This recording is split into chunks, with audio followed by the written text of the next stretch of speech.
There we go. Okay. Thank you. We're going to call the meeting to order at 1:14 on Thursday, February the 19th, pursuant to the Community Safety and Policing Act, which came into effect on April 1st, 2024. A police service board shall consider the closed part of the meeting and state by resolution that it will do so. Earlier today, we did just that, where we held a closed meeting to discuss confidential labor relation, finance, and legal matters.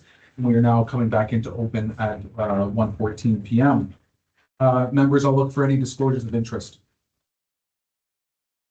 Seeing none, any introduction of new business?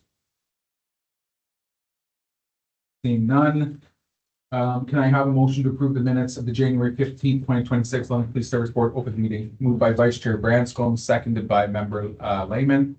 Any errors, omissions, discussion? Seeing none, I'll call the question. Anyone opposed? That's carried. Just before I move into item number 2.2 on your agenda, I have just two quick housekeeping items to discuss. The first being Member Morgan is joining us virtually today meeting. I had some unexpected things come up, but he is joining us by way of Zoom. And also I would like to welcome to the table our the first ever Chief Administrative Officer of the London Police Service, Roger Rampassoon. Many of you have heard that the board had hired a new CAO as well as the GC. Our General Counsel joined us at our last meeting, and we're really happy to have Roger here as well. We look forward to the work that you'll be doing to help continue to modernize the London Police Service under the leadership, of Chief Trong and his command team. So Roger, welcome. We're thrilled to have stowed you from Coburg, and really happy to have you here to work towards the progress. I know he loves being put on the stage.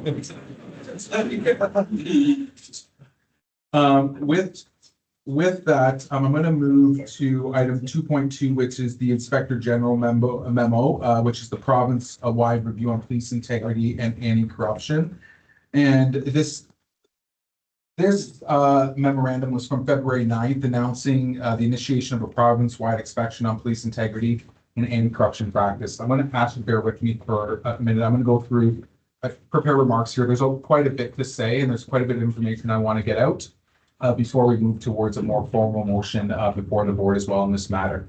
So the announcement is in direct response to the results of Project South, a complex criminal investigation into organized crime within the Toronto Police Service that involved several Toronto police officers who were ultimately criminally charged. The purpose of this inspection is to examine police integrity and anti-corruption practices across Ontario's policing sector by evaluating the effectiveness of services and boards in preventing, detecting, and responding to potential corruption within their organizations.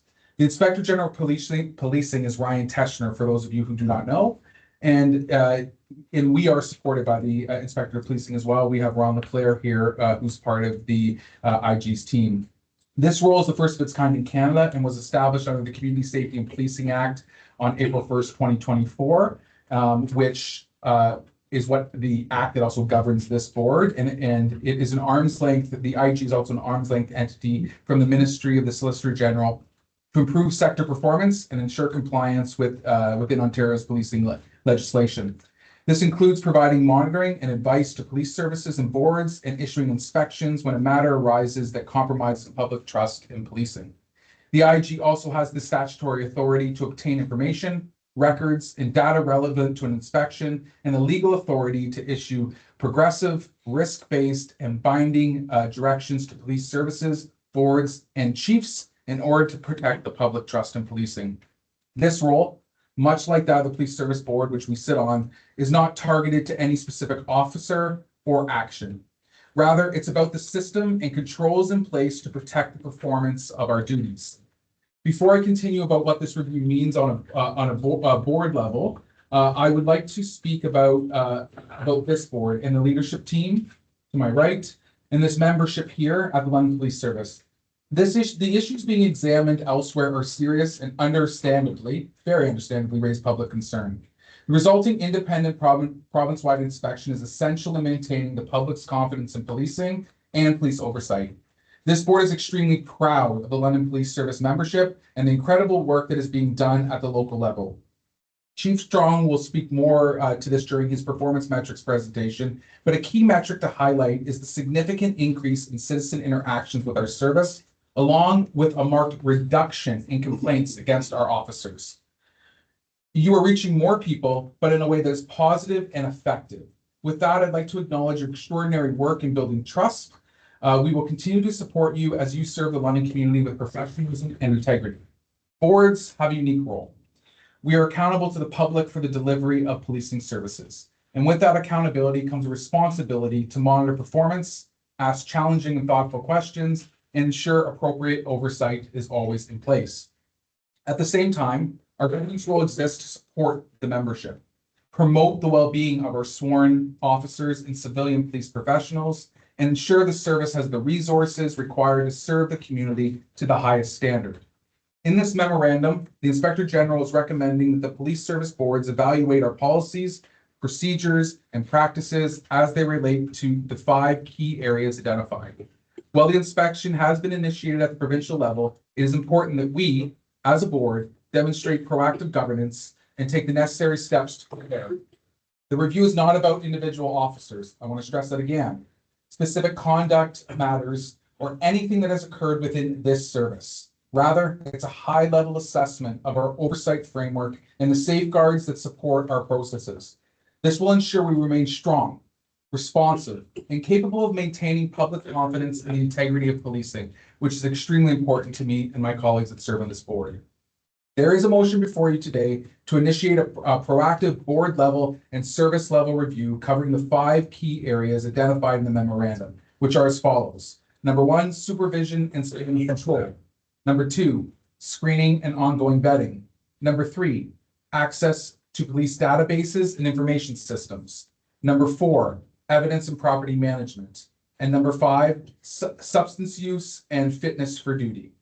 Now, before we get to the motion, I'm going to turn it over to our Chief Governance Officer, who's going to speak a little bit more about this review and provide a bit more context as well.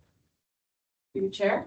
So also bear with me for a little bit here. I just have a few things to add. So that was a very comprehensive summary and helped with some context. So I'm just going to reiterate that any review by the board is just grounded in the principle of proactive governance.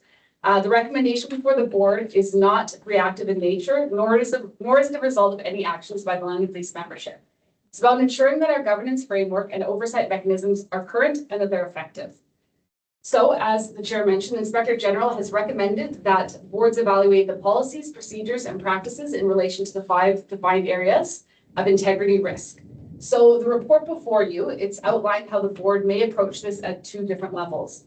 So first would be through a review of its own governance policies and oversight mechanisms. And second, by requesting a structured review and report back from the chief regarding service level controls and procedures, and that this be done taking into consideration that the Inspector General's province-wide inspection will unfold over an extended period of time. So I think that's really important to keep in mind that this is going to be a very comprehensive and thorough review and could span quite some time. So additional guidance, parameters, or expectations may be issued by the Inspector General that we simply are not aware of at this time.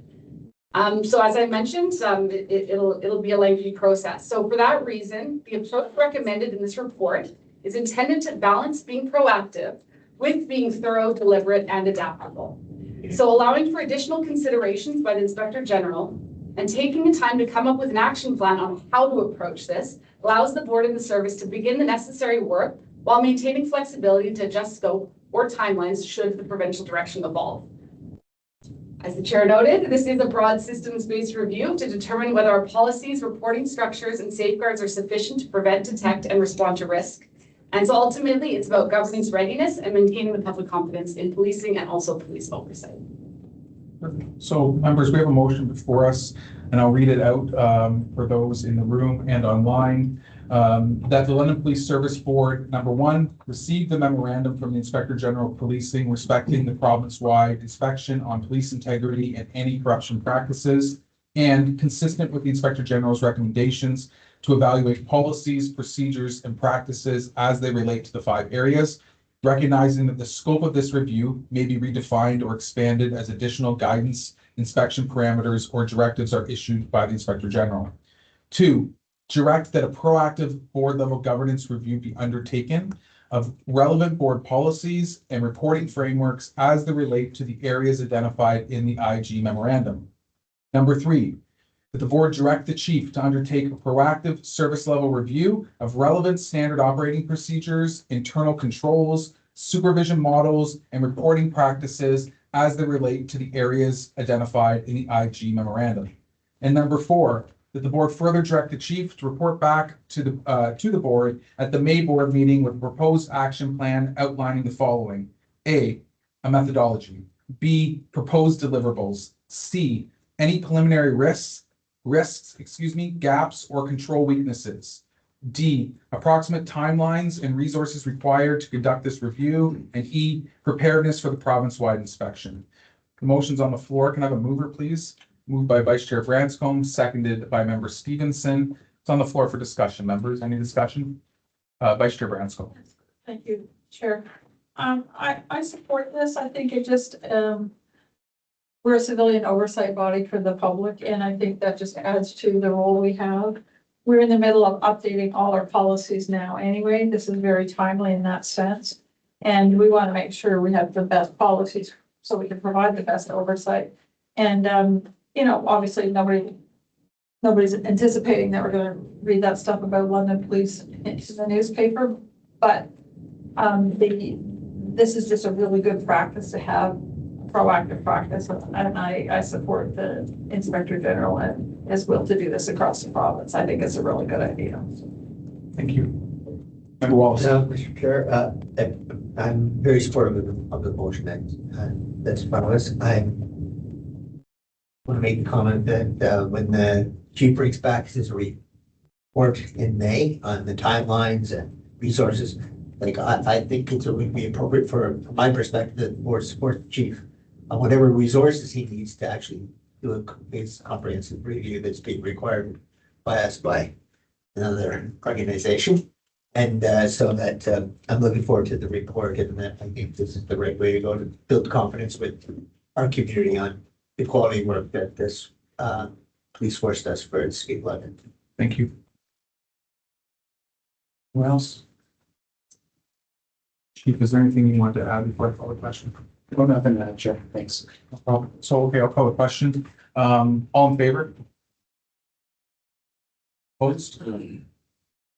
Abstentions? That's carried unanimously. Thank you. Moving on in your agenda package to item number 3.1 under Board Oversight LPS Reports and Presentations, the 2025 Performance Metrics Summary, Report 2602 EA01.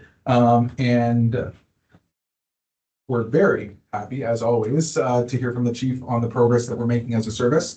And the summary that is before us today is a report for 2025. As a police service board, we do not manage operations, as I talked about. However, we are responsible for monitoring the chief to ensure adequate and effective policing is delivered in alignment with our strategic priorities, as well as a commitment that we've made to the City of London, both at council and our Londoners and our taxpayers as well, to be as transparent as possible. This is a reminder that we are in year 2 of 4 of this plan as well. So the progress that you've seen that we talked about last year was quite extraordinary, and we're seeing similar metrics this time around as well. So I really want to outline that this report provides both public and the board insight into trends, outcomes, and indicators, allowing us to monitor service delivery, crime, and public safety trends and organizational capacity, and so that we can always be adapting with that plan and have conversations with the chief about what he thinks from an operational perspective we need to do with an ever-changing city that is growing like London, Ontario.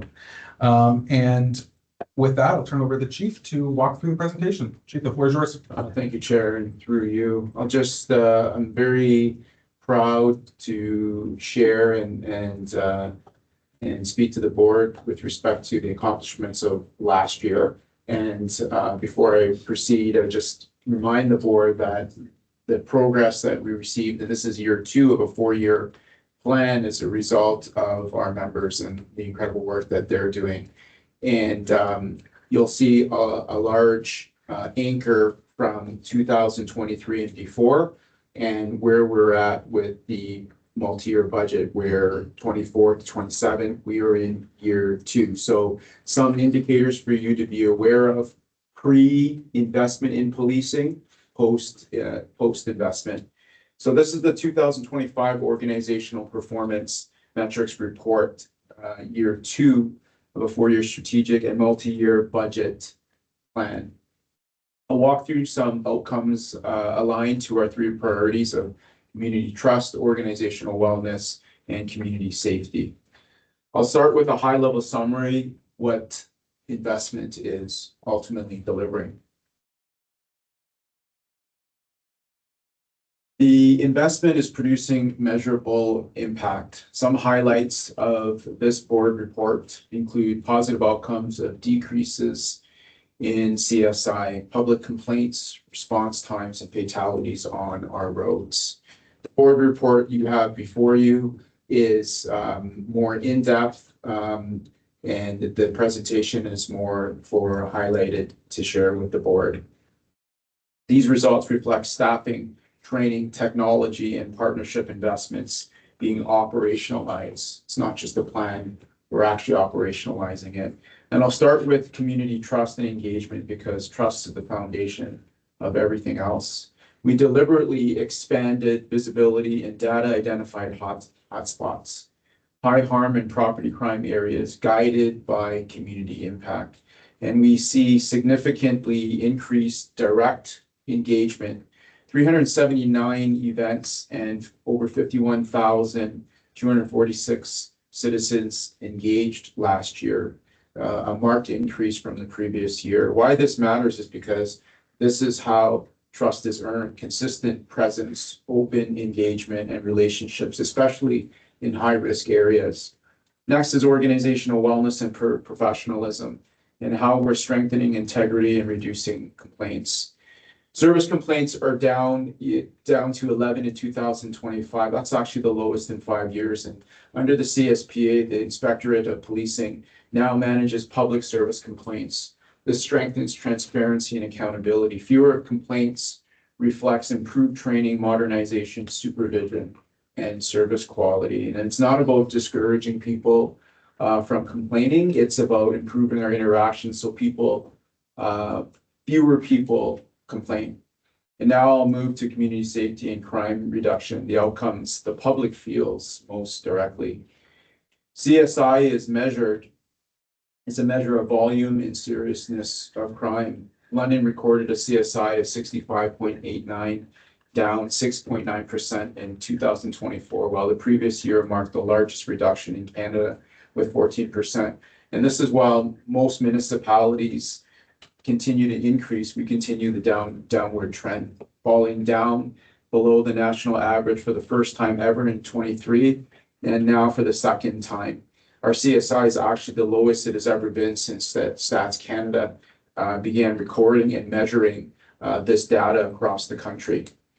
Now, response and performance, because it's one of the clearest measures of service delivery. Sorry.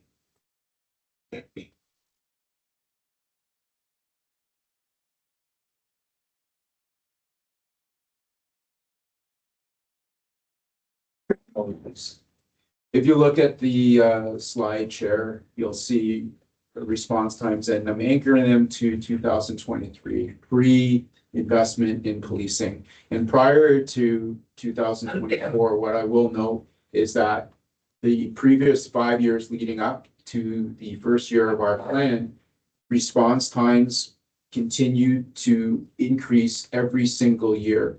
In fact, the first time ever we decreased response times was in 2024.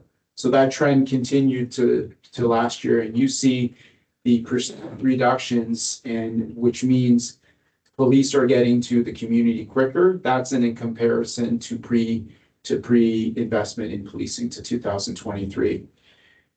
Now, I will state that with priority 2 calls, although last year we increased slightly from the progress we made from 2024, we're still below and we're still getting faster to the community than in comparison to 2023.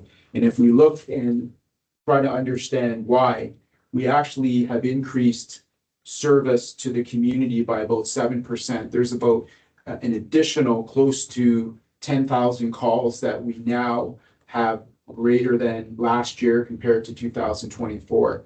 So as we continue to address these pressures and modernize and move our service delivery, we will be addressing the priority two calls to maintain the decrease that we've seen in 2024.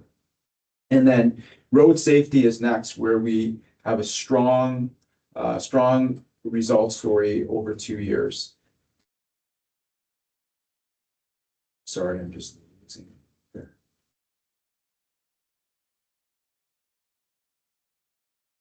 Last year, we achieved a five-year high with respect to traffic enforcement. That includes warnings and tickets. Now, not due to enforcement alone, but as part of our strategy, fatal collisions decreased by 50% since 2023. That is a very good achievement for our members, and it's an excellent result for our community, reducing fatal collisions on our streets. Now, I'll cover major crime and violence trends where we're seeing progress and where we must stay focused. We saw a temporary increase in 2025 of shootings driven by two street gang rivalries. Our enforcement operations, two of them specifically, Project Wrangler and Project Alien, resulted in arrests and risk disruption. We need to and we will remain focused on enforcement as a priority, but we're also clear that prevention and partnerships together with enforcement is most effective to reduce gun violence.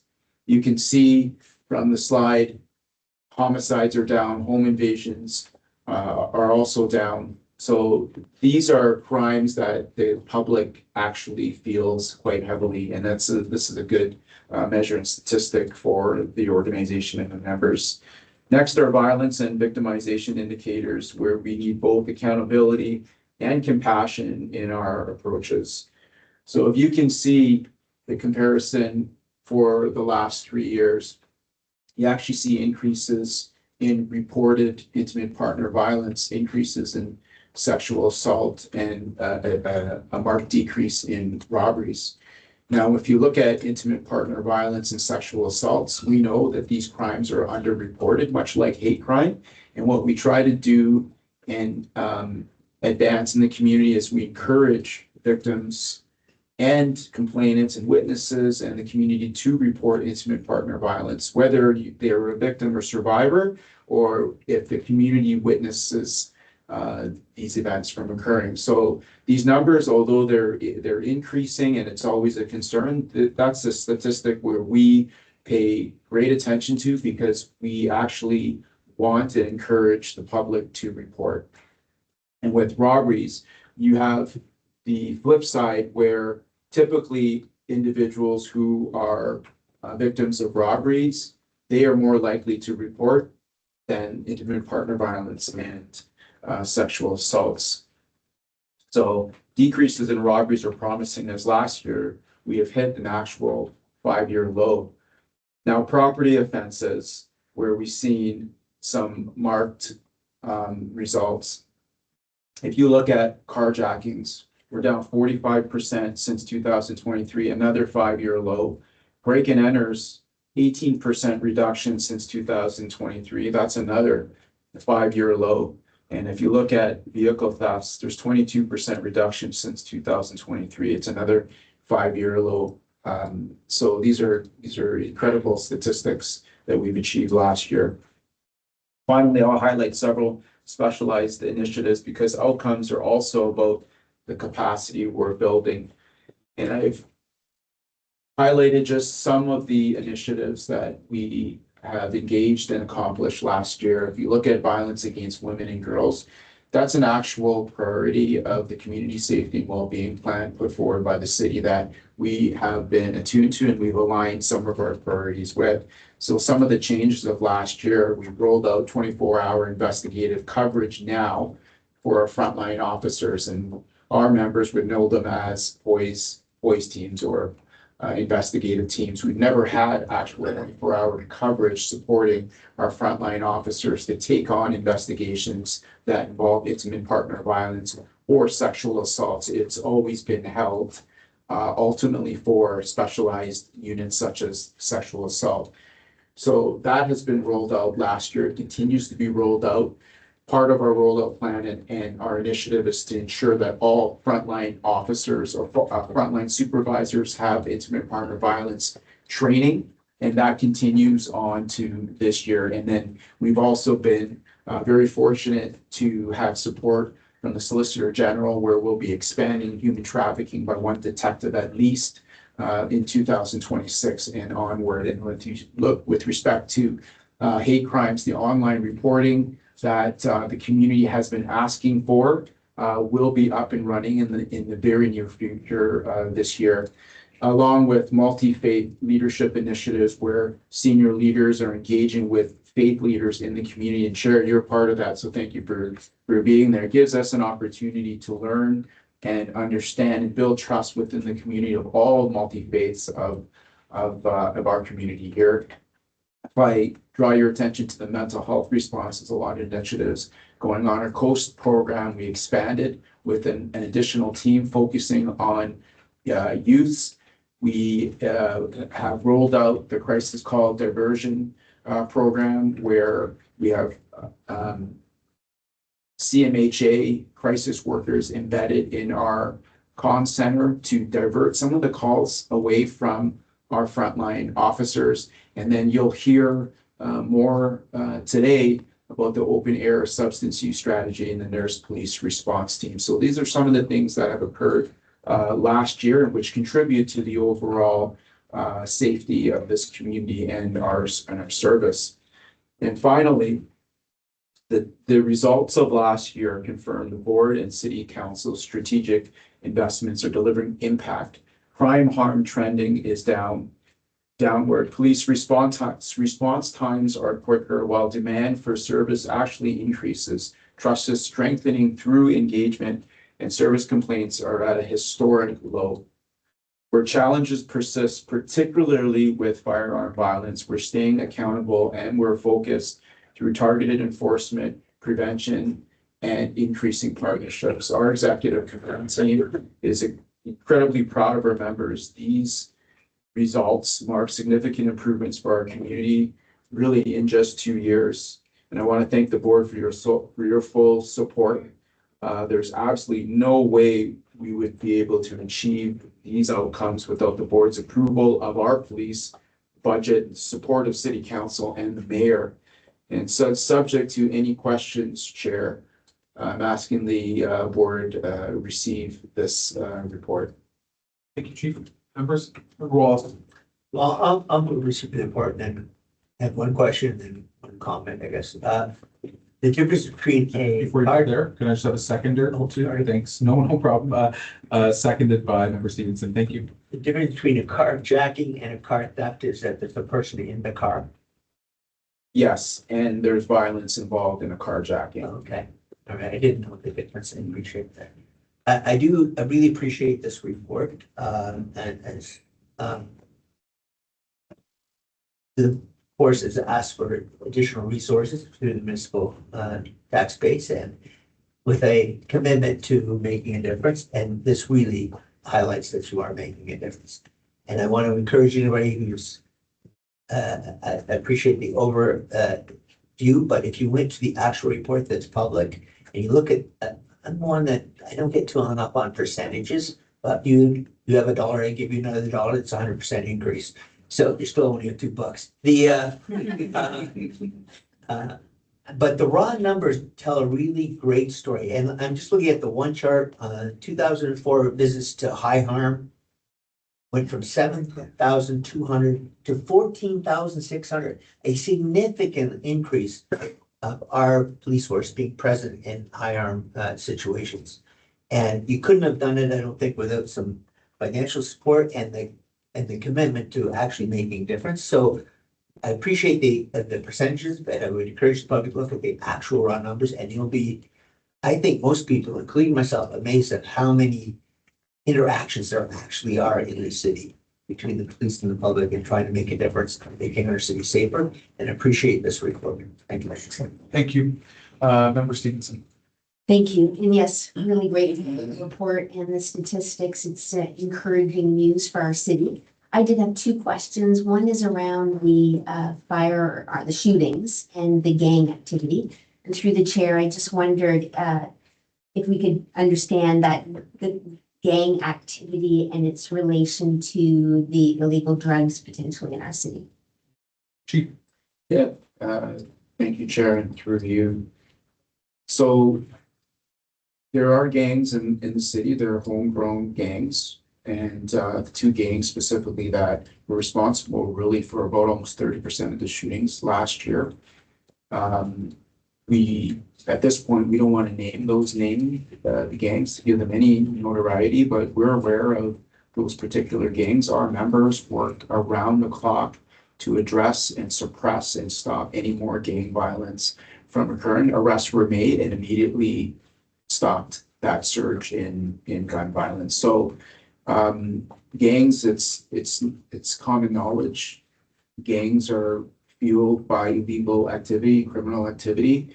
Gangs and drug trafficking and the drug underworld is associated with firearms and guns.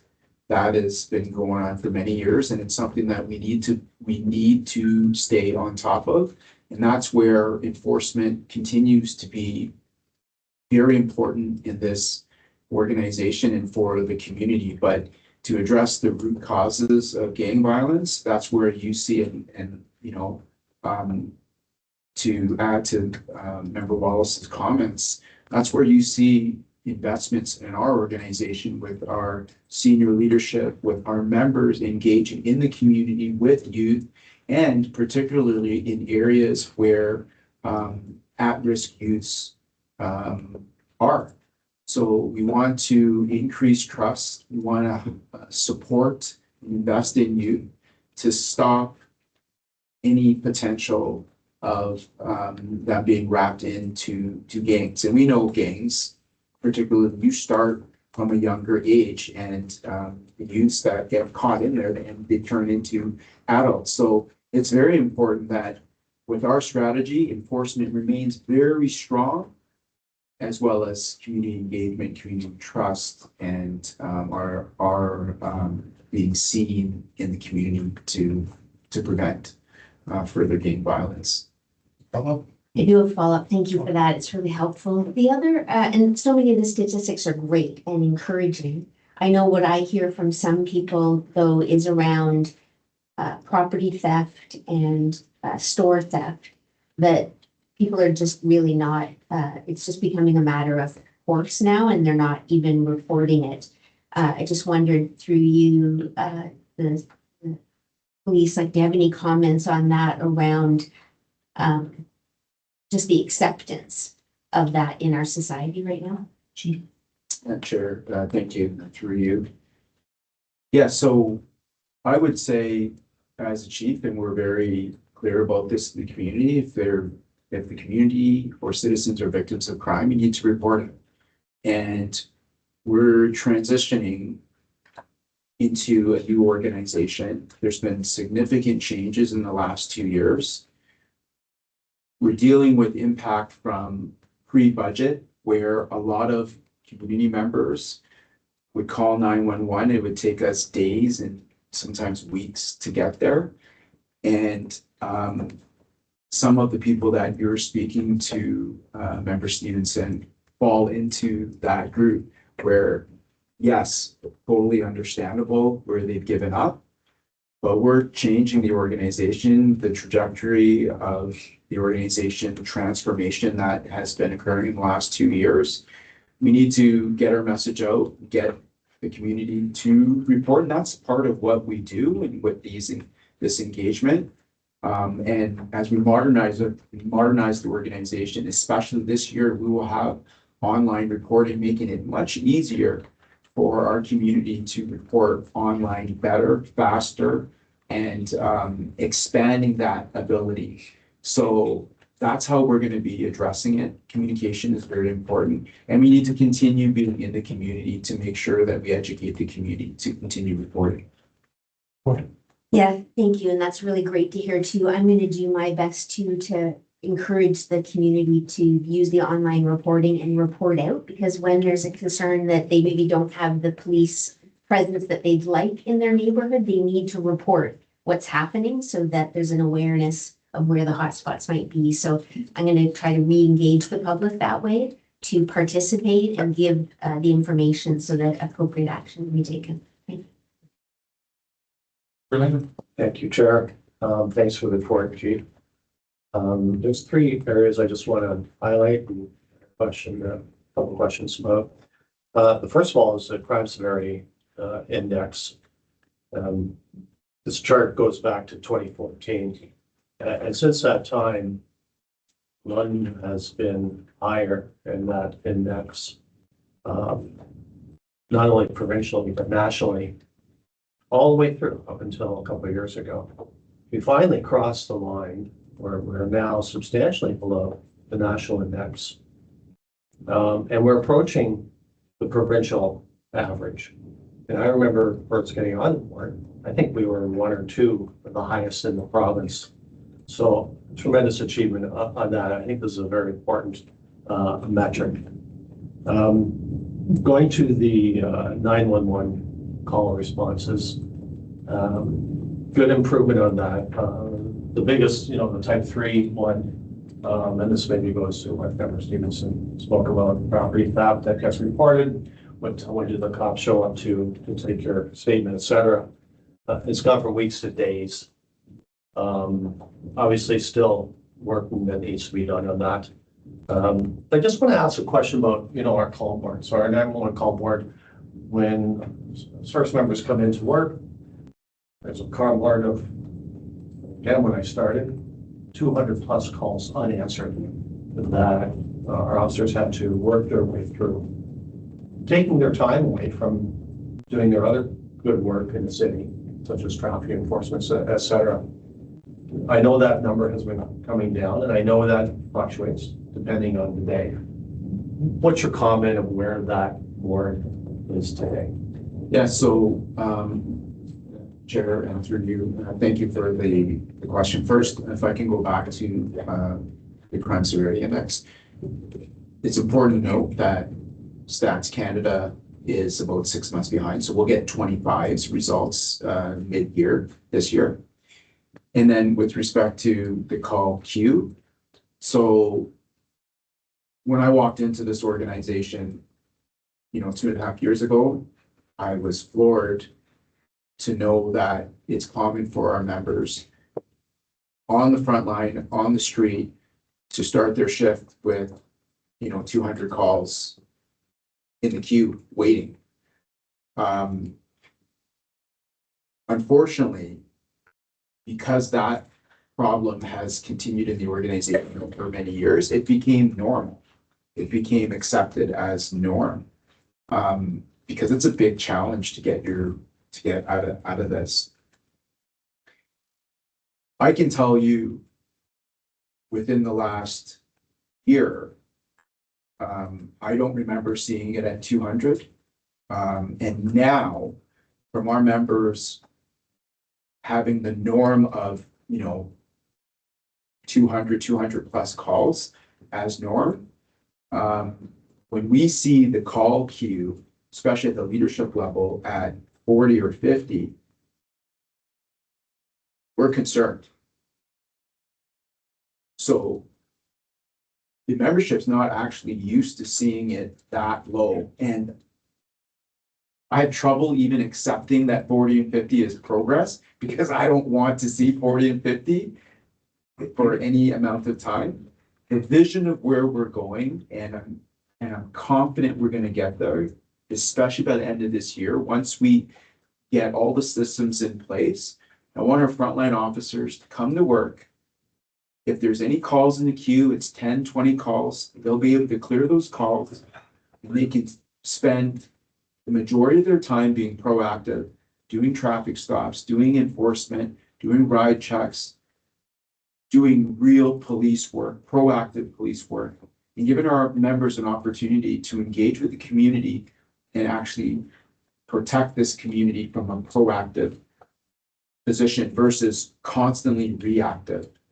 And this is how we encourage development of our members. And as we look to give them support to develop, and become investigators and leaders and move up, you're unable to do that if officers are coming in, looking at a call queue, and all they're doing is responding to calls.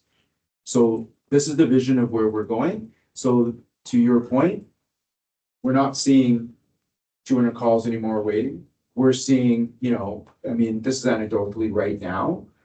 But we've seen it at low, we've seen the call queue as low as 0 and unheard of for some of our members.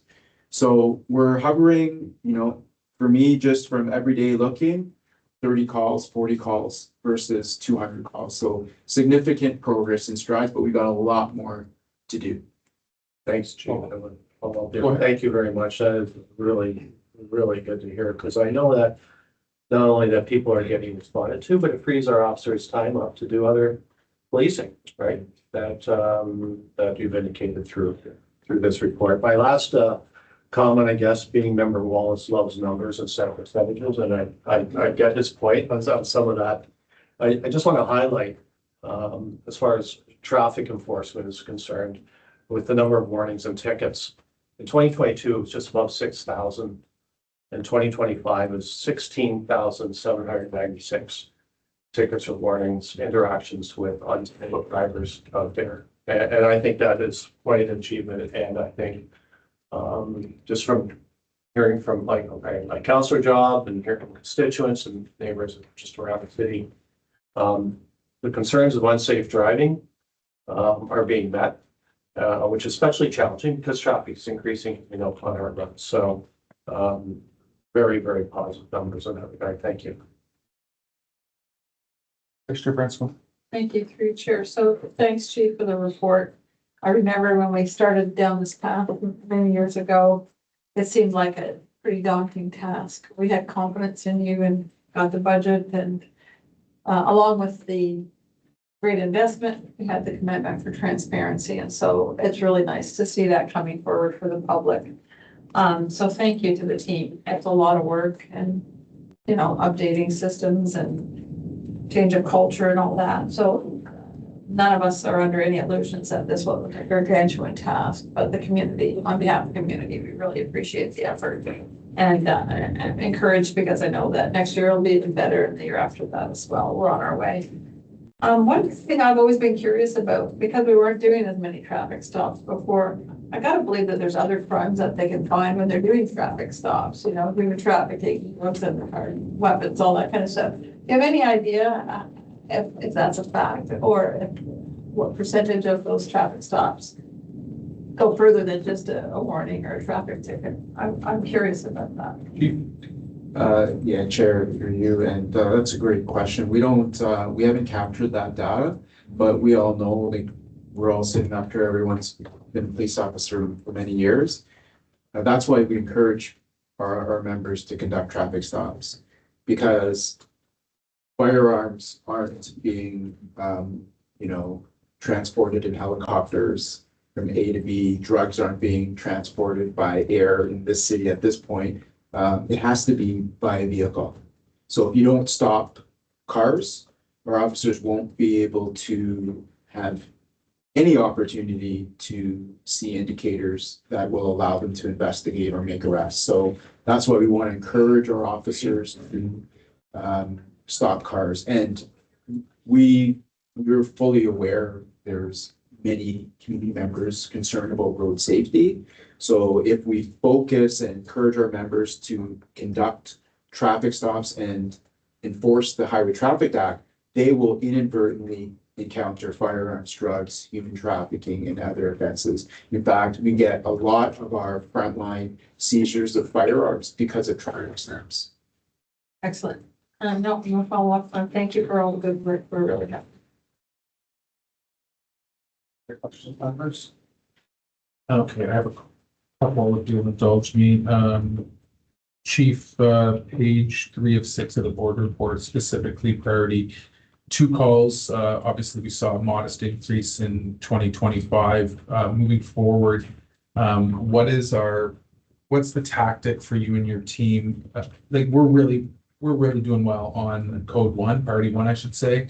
And, you know, maybe a few seconds can be shaved off there, but that's pretty good where that is. But for priority three and specifically priority two, we saw a slight increase. What's the plan moving forward in year three to kind of get those numbers down? Yeah, so online reporting is gonna assist us. One really big thing that we're excited about is we're going to expand virtual reporting. And the board might be aware of victim choice reporting. That model has been widely successful. The results that we see from it are incredible. So our goal this year is to expand it organizationally wide and citywide for a number of occurrences, not just for intimate partner violence offenses, but give the community opportunity to wait for a police officer to get to you or virtually report. So we're looking to implement that this year, and that will significantly reduce the call response times. So those are some of the initiatives that we're working on there, Chair. And you're confident those will bring the times down next year? I'm confident, yeah. Excellent. On page 4 of 6 in the report too, both many of my colleagues have already spoken about it, but specifically road safety, I think it goes without saying on this board. Probably the number one thing I hear about from people who know us in the police service board, you get stopped in the grocery store. So I swear, you want to talk to police and go to the post office box, because neighbors love to come out and talk about concerns they have. I remind them I'm not a police officer, but I hear about it all the time is traffic safety, London roads, things really got out of control there, especially in COVID. I just wanted to more comment on the stats of 2025. I did want to see that. I was very happy to see the gap between warnings and tickets. 5,469 warnings versus 11,827 tickets. That's pretty much one of the biggest gaps I see here. Back to 2019. I think that's important because I think people are done with the warnings. I think Londoners are done with you know, Oxford, Highbury, insert your street here turning into a highway, and they're demanding it. I've been on ride-alongs with our traffic unit. I've seen people going 90 down a city street that's a 50. It's just not okay anymore. So I really think that it's good that we're seeing this now. I want to ask you a question just about proactive policing. Do you believe that a result of bringing the queue down and the new service delivery model is allowing our officers to get out there more, do more radar proactively, have that presence that Member Lehman talked about, that where people are feeling it's safer, allowing us to do ride programs. I went through a ride program on Scribble Sunday here in London on Richmond Street, and then coming home, there was another one on the other side of Wonderland. As a Londoner for 40 years, I'd say probably 15 years since I've seen like multiple ride programs, and I've seen multiple in the last year.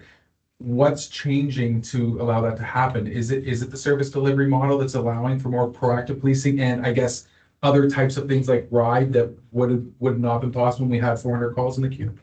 Yeah, and Chair, through you, that's exactly what's happening. So if we can get the call queue manageable, then our officers are able to be proactive and be out there, and gives our staff sergeants, our sergeants, our duty inspectors, they have the ability to lead their section and make sure that their priorities are met. And if calls are down, the non-priority calls are down, they have the discretion to make sure that the members on their team are able to do these proactive pieces of policing. Now, what I will share with the board is, as we are looking to modernize the organization, we're doing a full review of our frontline deployment. And what has never been done in the organization before with deployment is there hasn't been direction from the executive to determine what number are we looking at for our frontline officers for their time when they come to work. Now, to simplify it, we've deployed based on numbers, how many police officers are in certain sectors or areas of the city. the model hasn't changed for a number of years. And it's based on some data of call volume and types that are occurring. So the way we deploy right now, that's fine. But there has never been direction of a deployment of, I actually want my frontline officers to respond to calls 30% of their time, a reactive response. I want to build in 40% of the time when they come into work to be proactive. And then 10% of the time, administrative or paperwork or training. That hasn't been done. And that's what we're embarking to do this year. So once we are able to establish what that number is, what's a reasonable number for our officers, then that will drive the redeployment of our people, because we need to prioritize our officers. They cannot be coming into work responding to calls 100% of the time. An effective number, in my view, without expanding here in this meeting today, is about 30 or 40% of their time is reactive. And we need to build in time for them to be proactive, because we have to invest in our people. Appreciate that, Chief. I have 2 more questions for you.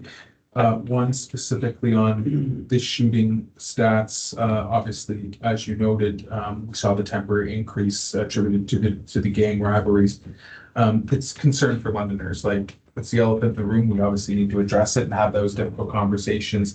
You and I have spoken about it a lot, and you've been very proactive with your communication to the board on, hearing the concerns of Londoners and knowing that. So maybe can you just walk us through what the next 6 months looks like on that to ensure that we don't have another 32 in 2026? Yeah, Chair, and through you. So I can tell you this is top of mind for entire senior leadership. Gun violence is huge impact to the community, and it's a concern.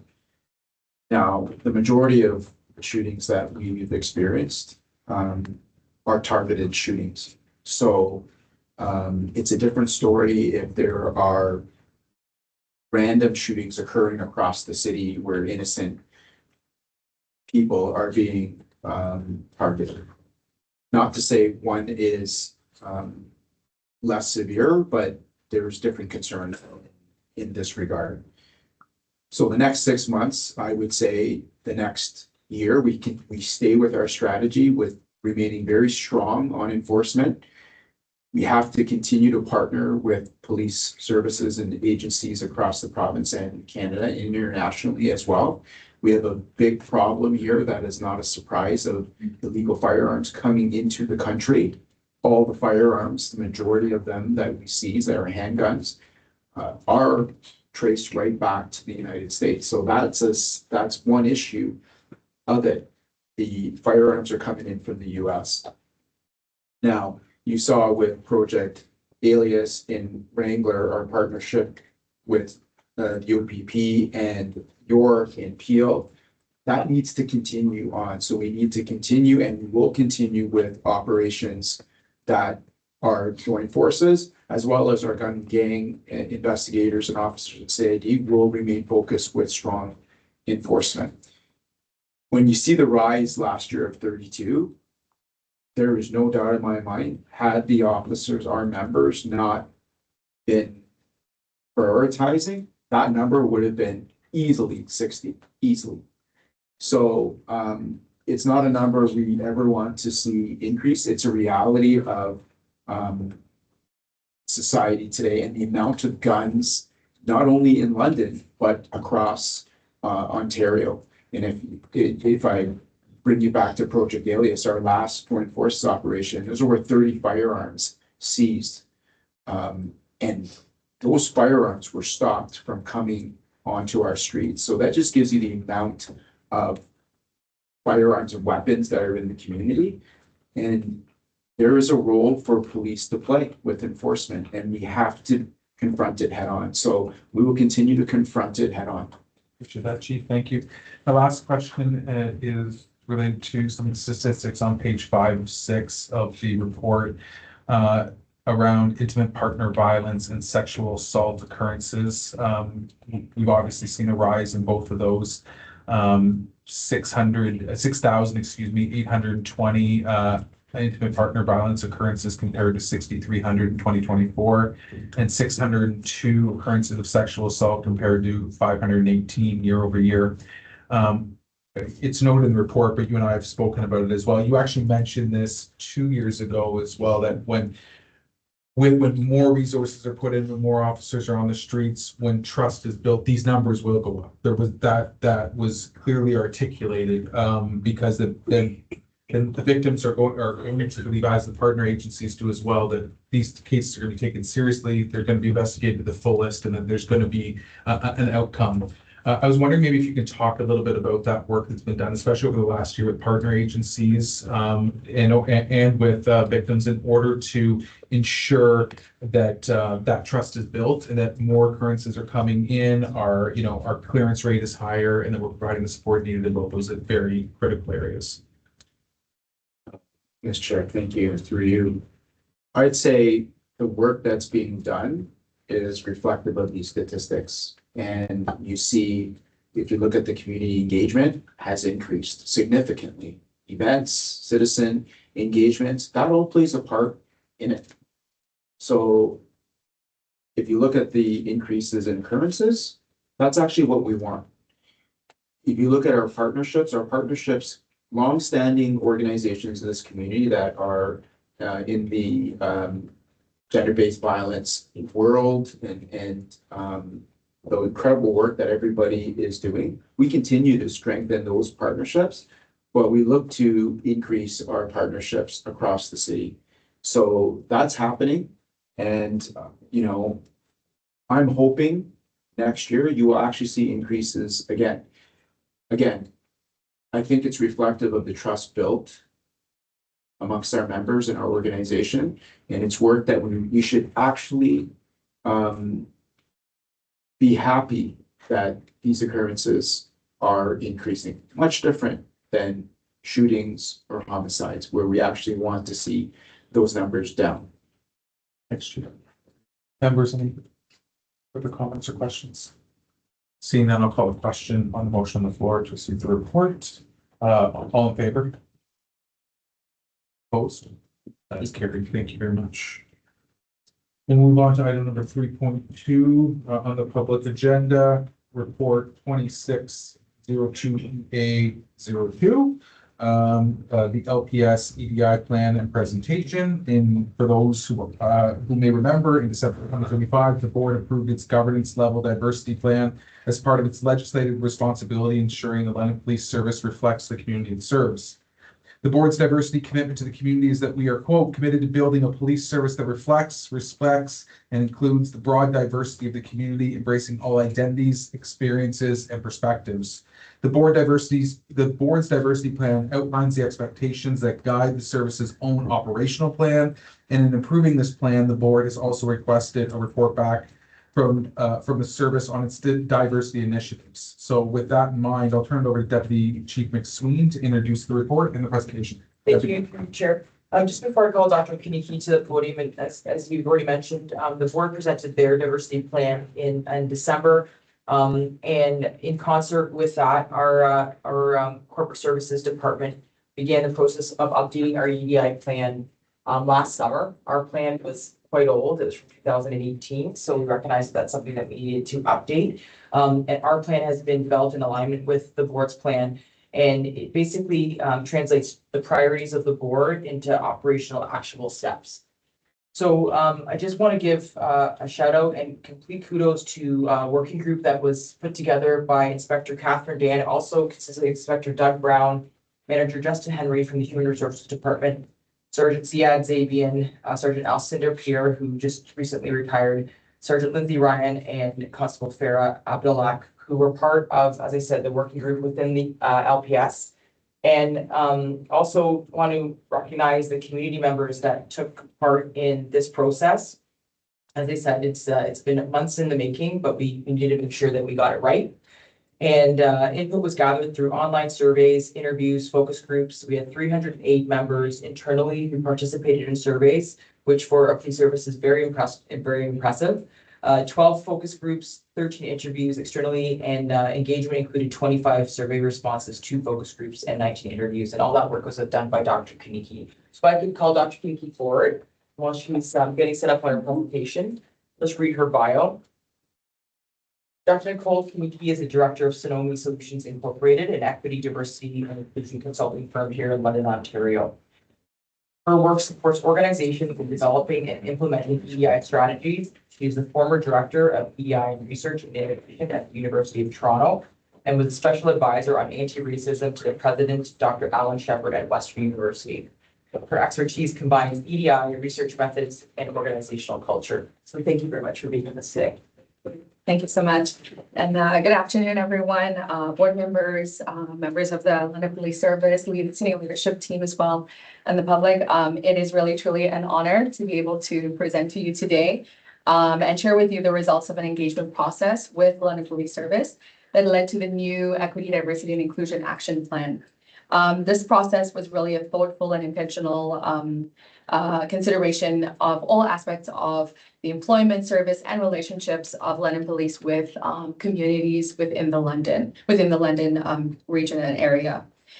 So today I'll provide for you an overview of the data collection process and just some of the components of the EDI action plan. I also hope to offer you some insights into some of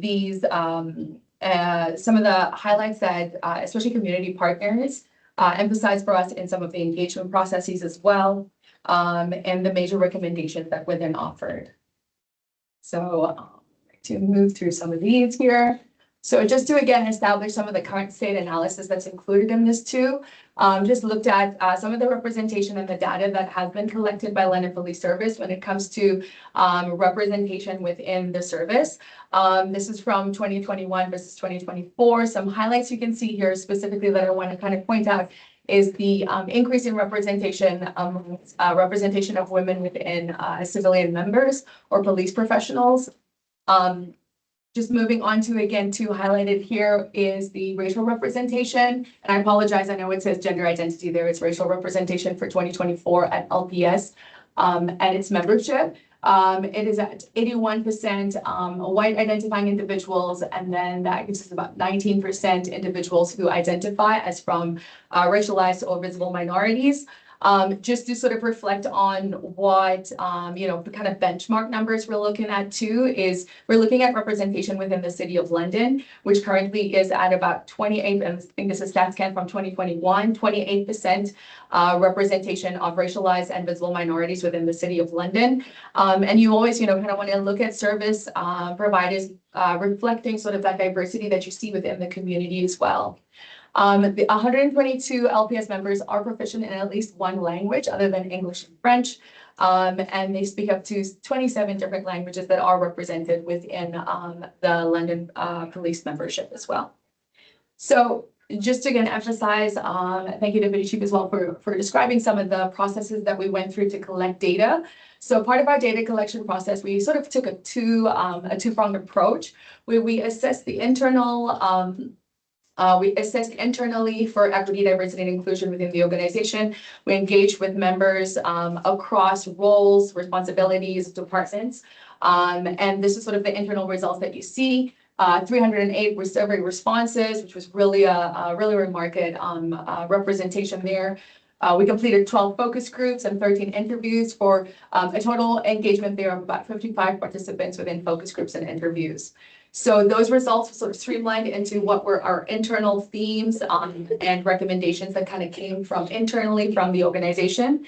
And then we also engaged externally with community members. A lot of the community members that we did engage with were already existing and established relationships that London Police Services have with equity deserving groups and equity deserving communities within the City of London.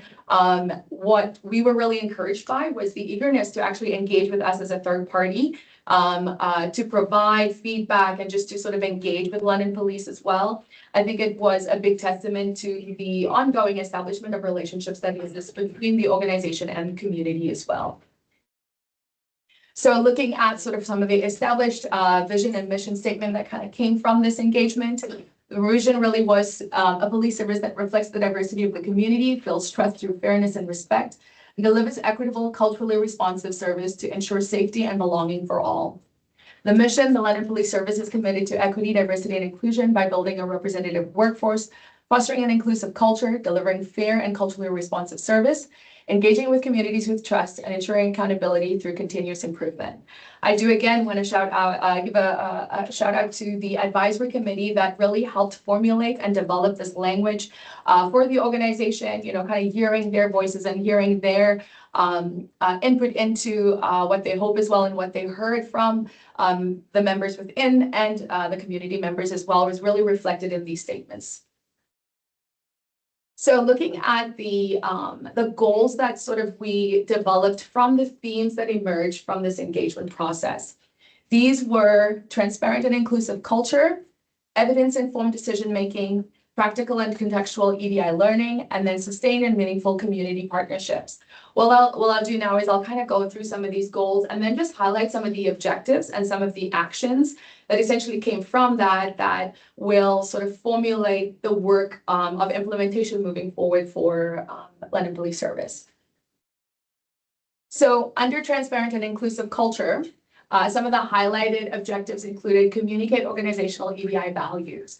And this is really, some of the comments that we got back was, oh, we didn't know that London Police actually had an EDI action plan. And these were from members internally as well. So really communicating actually that you have the plan and the commitment to that plan as well, both internally and externally to the community as well as will be a good initiative to do as well. And then updating the hiring and promotional process. This is actually an ongoing thing, an ongoing initiative, working with human resources. There's some updates that are being made. One thing I will say too is from the goals, objectives, and the actions that are stated in this action plan, some of them have already started to happen. The good thing about having it within your action plan in this way that, an action plan is sort of something that's for 3 to 5 years, is that it's established there and you have that sustainability and continuation as well. And so as the hiring and promotional process is now sort of under review and under updating as well, these specific actions are encouraged.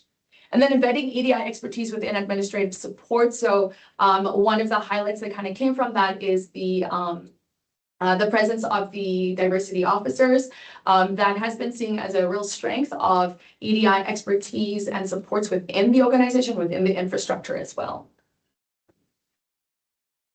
Develop a structured EDI complaints process. So one of the things, again, as the City of London is diversifying, the service is also diversifying. With greater diversity as well, comes, more voices as well. Hearing those voices and ensuring that they have a sense of belonging as they're sort of immersing themselves within an organization that maybe historically was not as diverse is an important factor in ensuring that that sense of belonging is consistent as well for those individuals. And so ensuring that we have a complaints process that is transparent, but that is also trustworthy for those individuals to be able to come forward if they have any complaints, or so to just even share what their needs may be so that we can ensure that they have that sense of belonging. Developing a mentorship matching program that is inclusive and culturally sensitive. So this recommendation and approach was actually one, not so much a mentorship program targeted for equity deserving groups, but actually a mentorship program for all members. The messaging that sort of came out there and the recommendations was that, amongst new members within the organization, mentorship is needed for everyone. And I think too, as an EDI approach, oftentimes what is good for one group is good for everybody. And so ensuring that there is a transparent, comprehensive mentorship program that all new members who are entering the service as well have that support long-term will be a great way to also contribute to EDI. Looking at goal 2, so evidence informed decision making. One of the highlights were developing an EDI data management plan. Data is being collected. This is sort of a new, within the Canadian setting, within the work that I'm doing in EDI as well. I see it across organizations in the country, is that, collecting this data, what we do with it, how we share it, how it can be effectively also applied to looking at the work that we do, is sort of a new way to kind of look at this information. And, London Police Services is also sort of within that scope too here in finding out ways that you can collect this data in a way that is safe, that protects privacy laws and confidentiality as well, but they can really be used effectively to ensure that we are looking at representation and then asking ourselves who is here, but then also who is not here and why are they not here. It'll kind of give us those answers. Monitoring and supporting diversity in leadership. Again, an ongoing point that I think that is happening right now. Again, the organizational commitment to supporting and tracking the progress of the 30/30 and the 30 Forward initiatives is currently happening, making sure that we're maintaining that intentional about it and always reflecting on it as well. Continuing on goal 2, so support the workforce diversity. So report workforce diversity regularly to the LPS board and publicly where suitable. Transparency and clarity is what the community is asking for, sort of, I can say from the outside, but I think too, it's also beneficial to the organization internally, because reflecting on and having members understand what that is, what the data is, what the information is saying, also contributes to creating a more inclusive culture as well for people to understand. And again, too, sort of in where we are at with ensuring that information is clear and transparent, that people understand what this data actually means, and communicating that well is something that hopefully will be encouraged too. Again, separating data for sworn and police professionals to target diversity gaps. We know that they're, being sworn officers versus being, police professionals or civilian members, the challenges are very different. And so reflecting on those in an intersectional way and understanding, who is being impacted, where is representation good, where is it not, who is experiencing what amongst those members as well, is a good approach.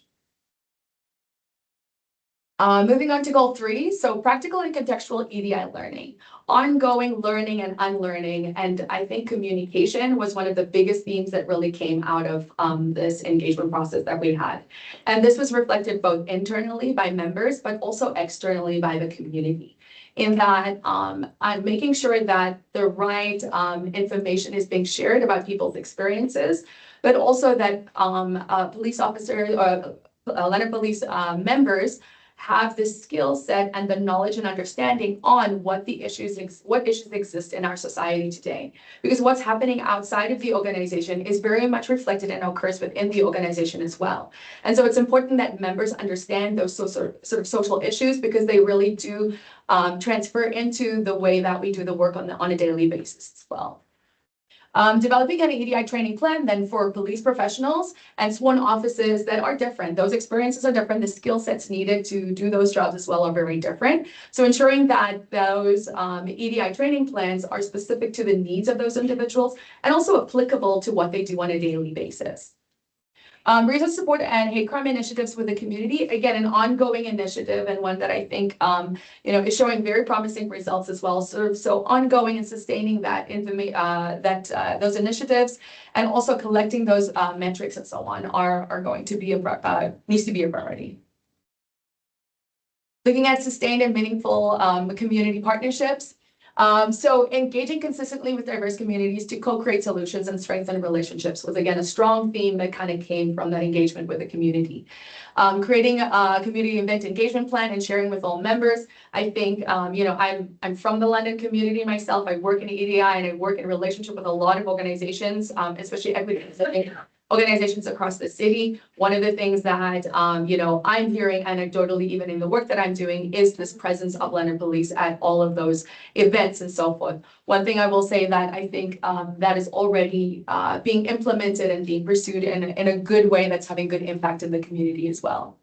School-based engagement strategies. So I know a number of initiatives as well are happening right now with community organizations and London Police Service, and just reflecting on the conversations that were happening earlier as well in earlier reporting, the importance of that presence too with school-based engagement initiatives really strengthens the community in that way, and I think speaks to and contributes to a lot of the statistics as well, and the impact that it potentially will have as well in crime rates and gun and gang violence as well. Community leadership engagement plan, again, something that we have seen very positively reflected. One of the big highlights that was emphasized in our engagement with community was Chief Durang's presence on Indigenous Reserve. That was sort of a big thing that the community saw as being something really representative of what they hope to see continued in its relationship with London Police Service as well. So very encouraged there as well. But ensuring that that plan continues and that the engagement in this way is meaningful and intentional, but also is representative of all the community represented within the city of London. And so on the last one, so continuing on this, so providing members with alternative approaches, resources, and tools. A number of the initiatives as well within the EDI action plan does call for resource development, tool development to equip members as well to do this work in a good way. So developing a resource tool for culturally inclusive community support, emphasizing diversion, referrals, and social service collaboration was one that we heard a lot from the community as well. And then just emphasizing sort of the last point there, training members in restorative practices and coordinating with educational and social agencies too. Hopefully building those partnerships, and, we have really amazing community organizations that do this work that can support, LPS members as well in building those skill sets in working with the community. So I think that's it, for my presentation, and I will take some questions as well. Thank you very much, Dr. Kinnicky. Really appreciate it. I'd like to serve the honorable.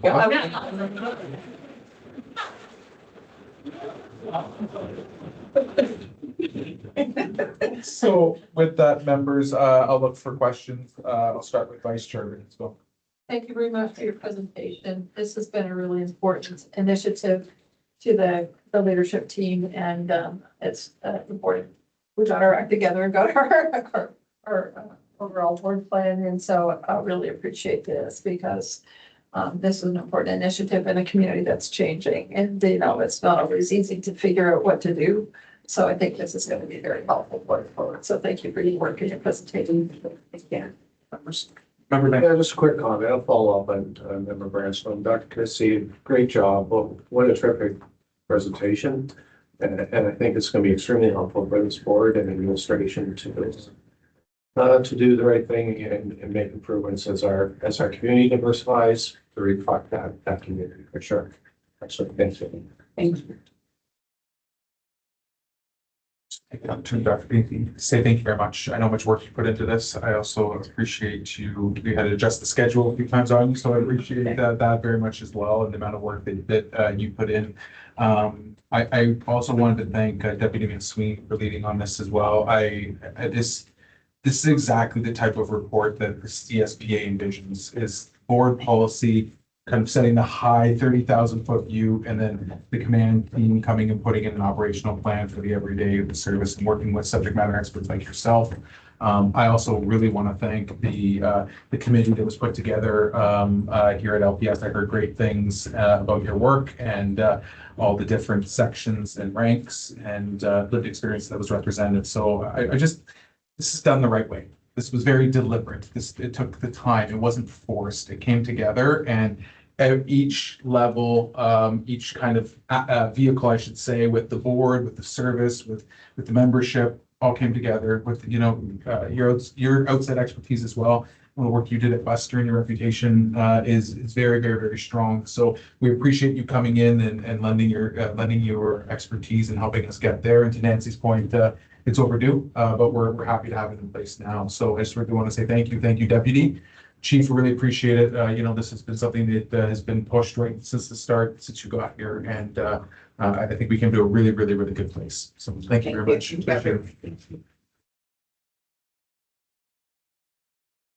So on that, I believe I will need the following motion. I'll look for a mover and seconder. The London Police Service Board received this report with information and posted on www.lpsb.ca under accountability and reporting. Moved by Vice Chair Branscombe, seconded by Nancy Lehman. Anyone opposed? Being none, that is carried. Perfect. All right, moving on to item number 3.3. In your package, the update on the open air substance use strategy, report 2602-EA03. And Deputy Chief Gilbert will provide an update and tee up a presentation on the open air substance use strategy launched by London Police Service in April of 2025, which prioritizes safety for all community members by ensuring appropriate support systems are available to those who need them, along with a presentation and update on the nurse police response team initiative, which pairs registered nurses with officers from our community foot patrol section. So with that introduction, Deputy Guilford, the board. Thank you, and Chair, through you, I'd like to introduce Inspector Dan and her team that come forward for this presentation.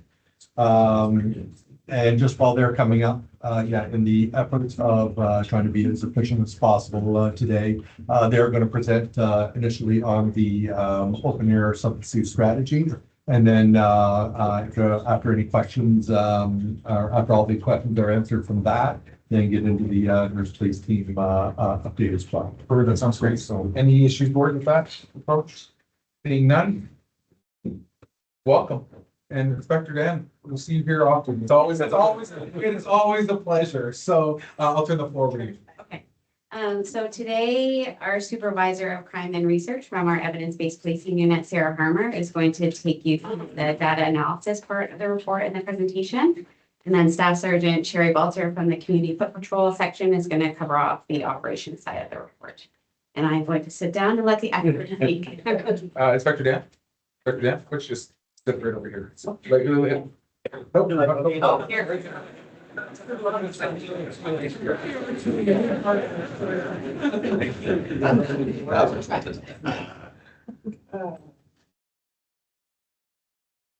Good afternoon, everyone. Thank you for having us here today. So today I will be providing an update on the data collection for the open air substance use strategy.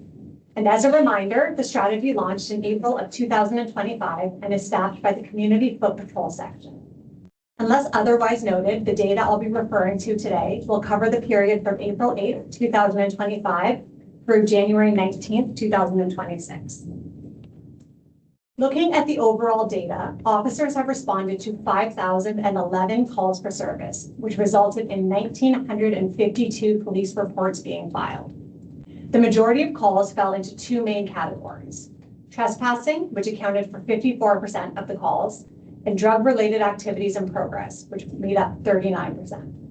The remaining 7% were proactive or informational interactions. When we look at how these calls originated, 70% were generated directly by LPS members during their patrols, highlighting our proactive approach. Another 19% came through the foot patrol line, while 11% were initiated through 911 or other citizen-generated channels. This data demonstrates both the volume of activity and the focus area for the strategy, emphasizing that the majority of our interactions are driven by officer engagement and targeted monitoring in high priority zones. Next, let's look at the outcomes of our interactions and the scope of our engagement. Of all the calls for service, 55% were resolved through compliant interactions, meaning individuals responded positively to police engagement. An additional 28% of calls resulted in referrals to community support services. Only 4% were non-compliant, and the remaining 13% were either canceled, left pending completion, or required no further action. In terms of individual engagement, officers have interacted with over 1,025 unique individuals, and more than half of these individuals have had multiple interactions, reflecting the reoccurring nature of open air substance use challenges in certain areas. Notably, just 5 individuals accounted for 320 calls for service, highlighting a small group of individuals who have a high frequency of contact. Moving on to the referrals and enforcement under the strategy. Since the start of the initiative, approximately 1,406 referrals have been made across more than a dozen community agencies. Of these, 63% were declined by the individual, 18% were accepted, 13% had an unknown outcome, and 5% reflect older coding with an unknown outcome. Just 1% were declined by the agencies themselves. This highlights that while acceptance rates are modest, officers continue to prioritize offering these supports. In terms of enforcement, a total of 75 criminal charges have been laid under this strategy. Looking at the data by phase, 0.6% of calls led to charges in phase 1, increasing slightly to 1.1% in phase 2, which began in October of 2025. The most common charges were possession of Schedule 1 substance, which accounted for 33 charges, or 44% of the total, followed by failure to comply with the release order, which accounted for 9 charges, or 12% of the total. Next, let's review the seizures resulting from the open air substance use strategy. Since the strategy's implementation, there have been 1,851 interactions in which a seizure took place, noting that one interaction may result in multiple items being seized. Officers have seized over 3,700 pieces of drug paraphernalia. The most commonly seized items were pipes, with more than 2,100 collected, followed by over 1,100 pieces of tinfoil. Regarding drugs, there have been over 1,600 individual drug seizures. In more than 85% of these cases, only trace residue of a substance was found. What is noteworthy is that almost 90% of the substances seized were believed to be fentanyl. This again highlights the continued prevalence of fentanyl in the community, as well as the importance of officer awareness and safety during these interactions. Next, I will discuss the results of our recent public survey. So after 6 months of implementing the strategy, we sought to gather feedback from the community about the project. Survey participation increased significantly in the second wave, with 2,253 responses compared to 519 in the first wave. Despite the increase in participation, the proportion of respondents identifying as business owners, employees, residents, or visitors remained consistent across both waves. This increase in engagement indicates growing awareness of the strategy and provides us with a broader, more representative understanding of community perspectives. Focusing specifically on questions that were asked to business owners, the survey results show a clear positive trend between wave 1 and wave 2. Approximately 9% of survey respondents identified as business owners, and across all business-focused questions, responses were more favorable in wave 2 compared to wave 1.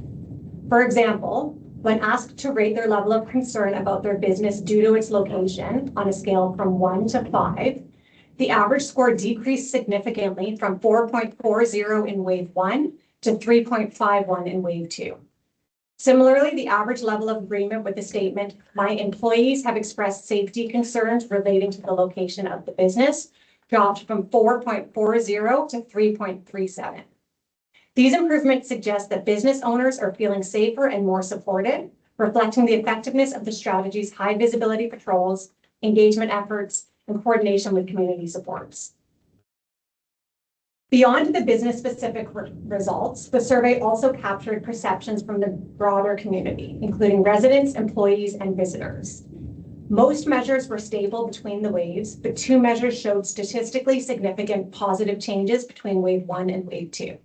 The first was around concerns for vandalism. Using a scale from 1 to 5, the average level of agreement with the statement, "I am concerned with vandalism in the downtown, midtown, and Old East Village areas," decreased from 4.47 in wave 1 to 4.31 in wave 2. This suggests that community members perceive a modest improvement in the upkeep of these areas. The next positive change was seen in satisfaction with police presence. On a scale from 1 being very dissatisfied to 5 being very satisfied, average satisfaction with the London police presence in the same areas increased from 2.44 in wave 1 to 2.60 in wave 2. These changes, while incremental, are meaningful as they demonstrate that the strategy is contributing to measurable improvements in satisfaction with police presence. In addition to general perceptions of safety and policing, survey respondents were asked specifically about their satisfaction with the open air substance use strategy itself. The results show that respondents who were business owners and aware of the strategy reported significantly higher satisfaction levels compared to the other groups, including employees, residents, and visitors. Lastly, it should be highlighted that all survey items measured in both wave 1 and 2 were stable or improved. There were no negative changes observed. I will now pass it over to Staff Sergeant Sherry Baltzer from the Community Foot Patrol section, who will provide an update on the police response teams. Thank you, Sarah. I commented that I always enjoy going after really good speakers. So thank you, Sarah and Dr.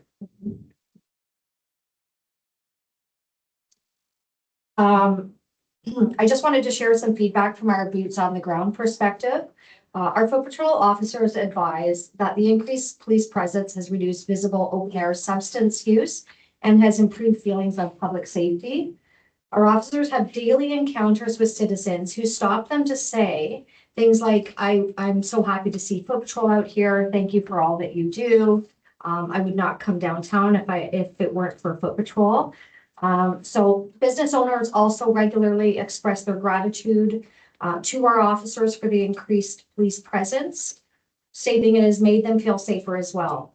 Since April, at the start of this initiative, foot patrol officers have interrupted thousands of incidents of active illicit substance use in public areas, including areas visible to children and high school students. As stated, our officers are observing a noticeable decrease in open air substance use, with many users now understanding that public drug use is not acceptable and will not be overlooked by us.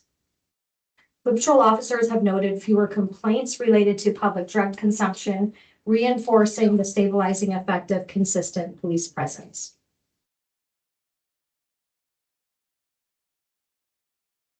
And if nobody has any questions or comments about that, I will move on to the nurse police response teams, which is also operating out of the community foot patrol section.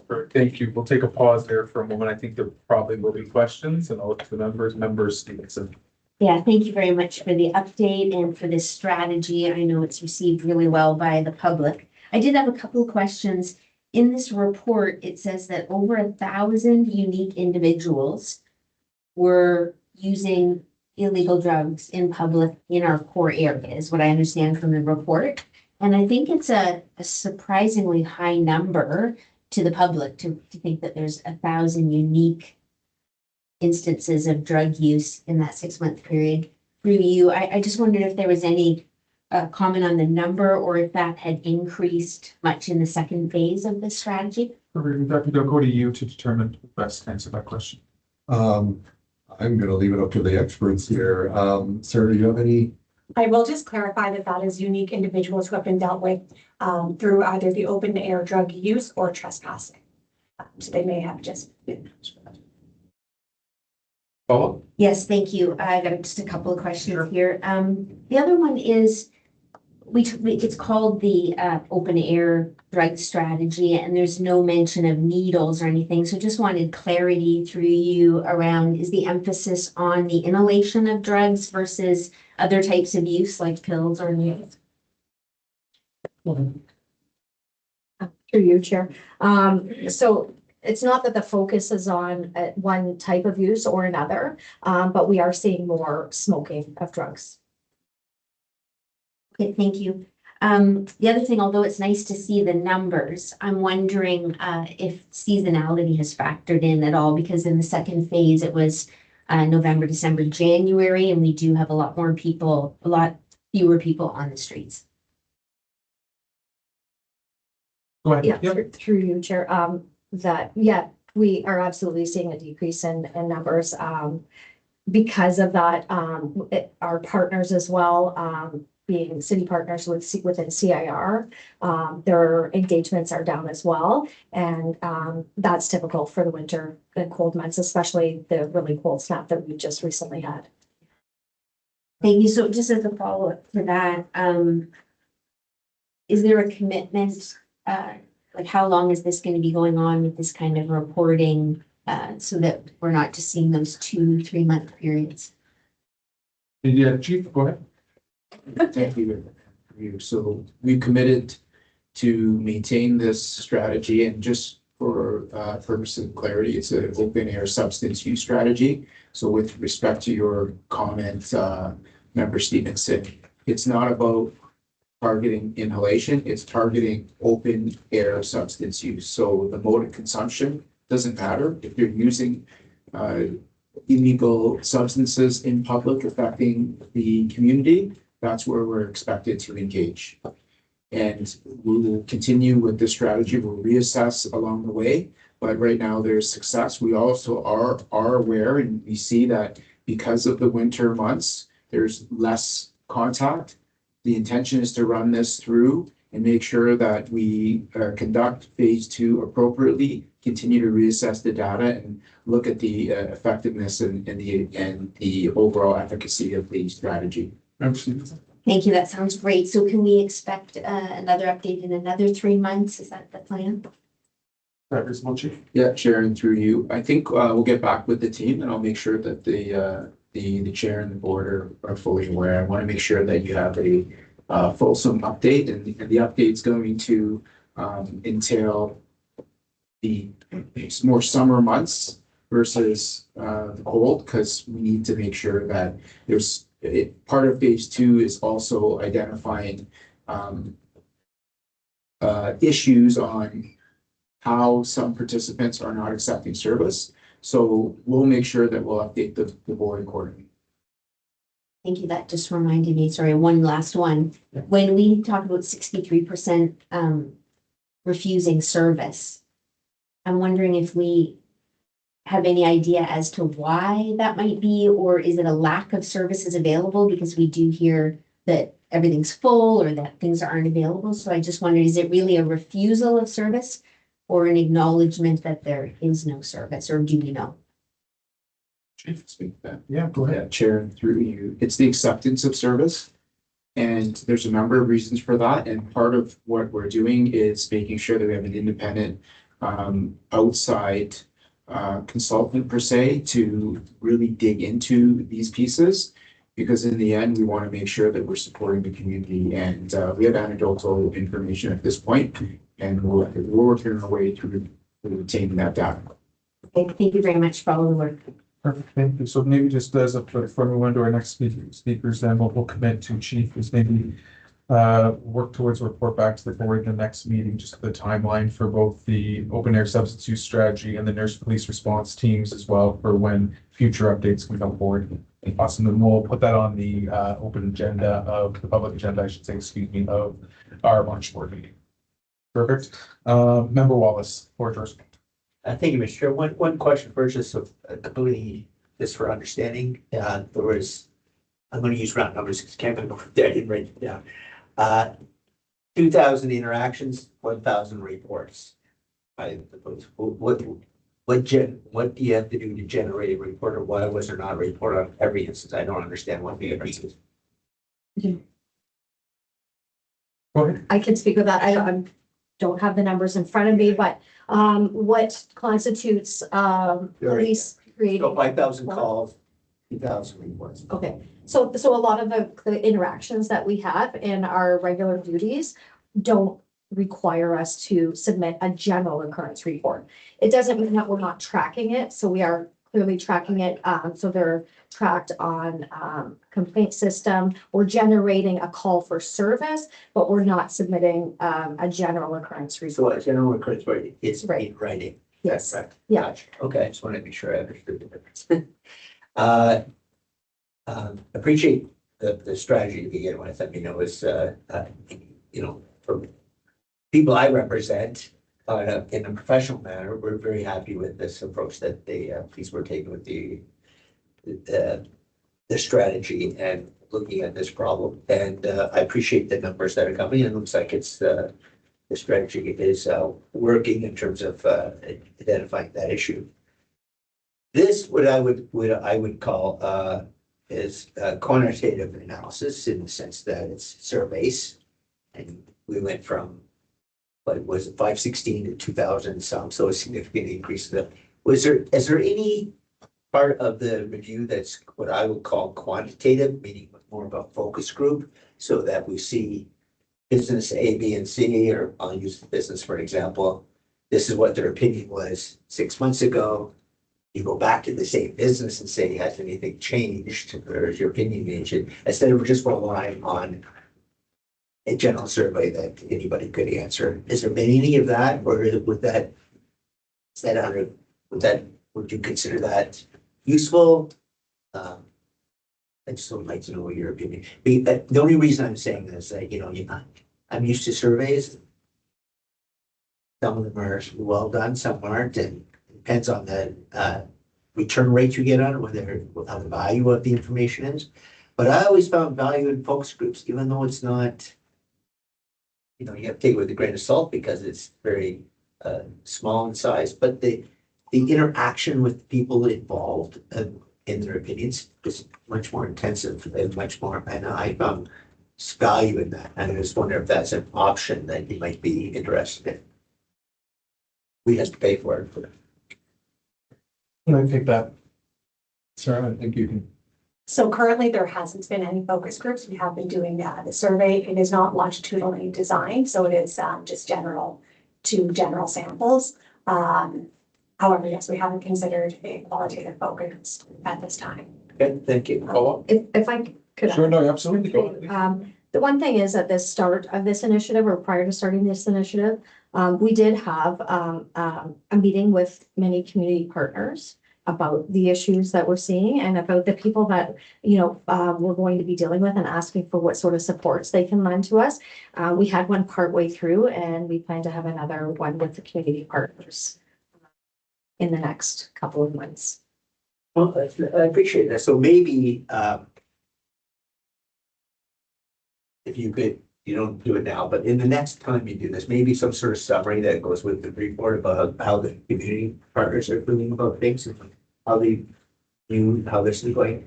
And I'm assuming community partners are they mostly I'll call them service providers, other than like there's no BIAs in that group or anything like that, right?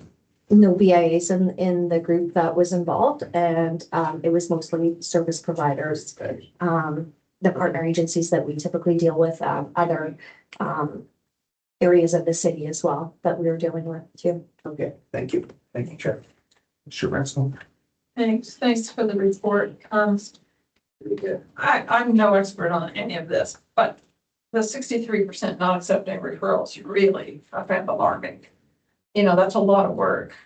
And to identify these folks, get them help, and then they say no. I guess I just like some more, I don't need answers about that, but I find that statistic pretty alarming for me. Through you, Chair, to the Chief, was this our pilot project that we did? Yeah, Chair, through you. Yes, we're continuing to maintain this initiative. It's a brand new initiative, Vice Chair. And, you know, there's a number of reasons why people don't accept service. It's the state that they're in. Sometimes the service that they require we don't have, or the community has a service, but there's simply resourcing is a challenge. A large part of people not accepting service is really the state that you get them in. And we knew this coming in to this initiative. But the other part is the interaction, the consistent interaction, like the data there, 5,000 calls since the start. This is about 286 days of this initiative, and that works out to about 17 interactions a day. So our officers are interacting with people in the core on average 17 interactions a day. So there's a lot of engagement occurring. Member Wallace, just for clarity in terms of the reports, anytime we make an arrest, anytime we seize drugs, paraphernalia, there must be a report on. So those will account for it. And then officers will have occurrences if they are making arrests outside, for instance, breaches, trespass, anytime there is an action, we should be putting a report on. Now, there's not going to be reports on with interactions, compliance.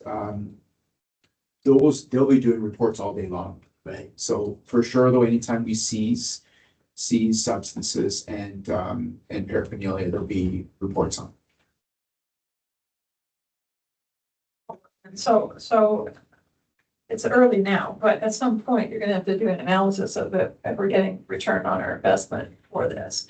I think that I'd like to see, as Member Wallace said, a bit more narrative about the intangible things, like the business owners, how they feel, because sometimes It's not, it's just the presence of the police downtown that's making a huge difference in how people feel too. And so you can't really put that into data, but maybe that the focus group or what, however, we can get that information, because at some point we're gonna have to make a decision. And well, I have been fully supportive of this right from the beginning. And, you know, we're gonna have to, you guys are gonna have to make some decisions about if this is gonna be financially viable, especially, well, we've got to find the funding for it. So I guess the same thing will be for the next report with the nurse response team. When LHSC doesn't want to pay for it anymore, that's the kind of information we're gonna need. But I think this front facing precinct, like, I'm so in favor of this. You have no idea. So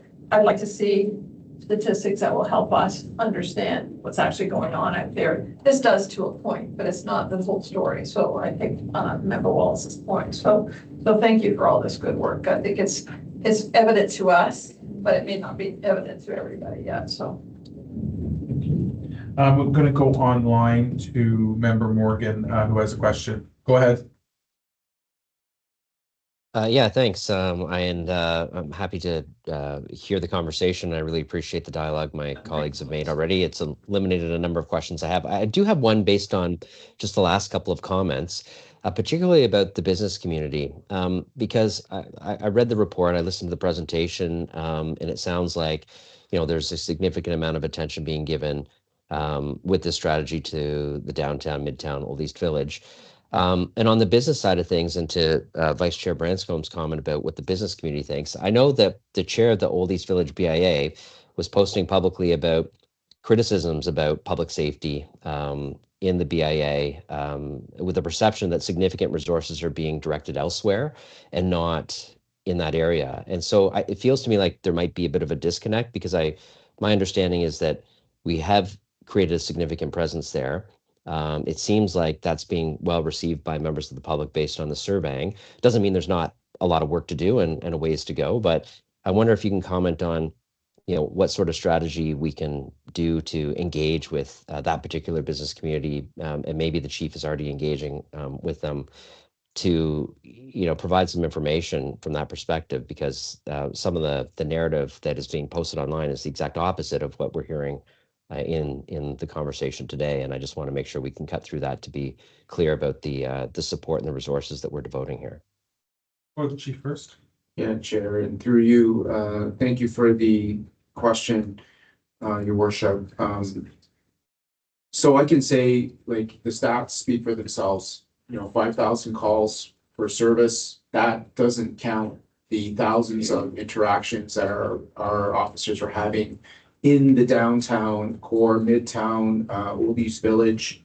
Our presence is there. Our presence is felt there. And like I said, it works out to, since the inception, 17 and a half interactions or calls for service a day that our officers are having. So let's remove this strategy for a second.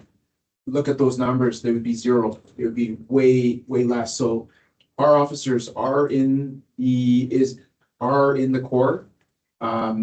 The seizures of drugs and paraphernalia speak for themselves.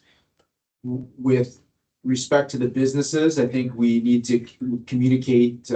Perhaps we can always do better with communication, and we can share these updates and these results with the respective BIAs. In fact, we've been having some recent discussions with the BIAs about sharing our board reports, because we can assume people are watching the board meetings. That's not going to happen. So we have to do better in terms of communication. Listen, if I wasn't here, I'd be at home watching.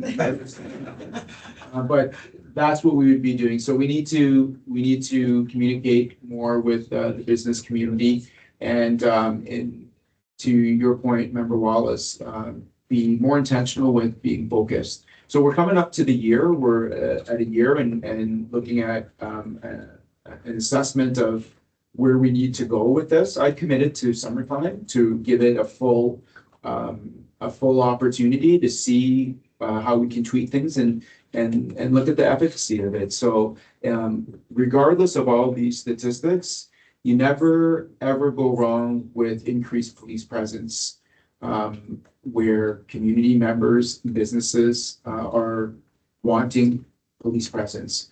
So already, without a full examination of this, there's some really good statistics here.